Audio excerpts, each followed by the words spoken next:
পরিস্থিতিতে আমার বাংলাদেশের মুসলমানকে শেখ মুজিব ফেলে দিয়েছে। মহাজাদ হাজরিন, এবার এই সংবিধানকে যদি পরিবর্তন করতে হয়, সংবিধানকে যদি পরিবর্তন করতে হয়, দুইটা জিনিসের প্রয়োজন। এক নম্বর, বাংলাদেশের এই কাঠামোকে ভেঙে ফেলতে হবে।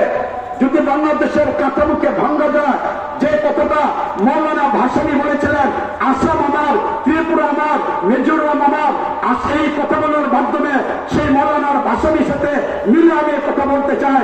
আজকে যদি আসামকে বাংলাদেশের অন্তর্ভুক্ত করা হয়, ত্রিপুরাকে বাংলাদেশে অন্তর্ভুক্ত করা হয়, সাবেস্টানকে যদি বাংলাদেশে অন্তর্ভুক্ত করে নতুন একটা রাষ্ট্র তৈরি করা যায়, তাহলে এই সংবিধান পরিবর্তন করা যাবে।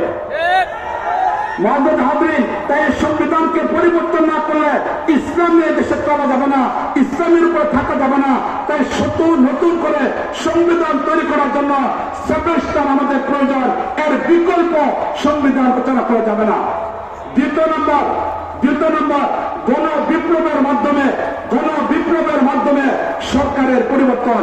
আমরা দেখলাম 2024-এ দীর্ঘ একটা ছাত্রদের গণবিপ্লবের মাধ্যমে ওলামায়ে কেরাম, তাওহীদি জনতা সকলের বিনিময়ের মাধ্যমে একটা গণবিপ্লব তৈরি হয়েছে। এই গণবিপ্লবে ওলামায়ে কেরামের অবদান যদি তুলনা করা হয়, তুলনামূলক ওলামায়ে কেরামের অবদান অনেক বেশি। মহাজাদ হাজরিন, চিন্তা করে দেখেন, আমাদের কাছে যে তালিকা এসেছে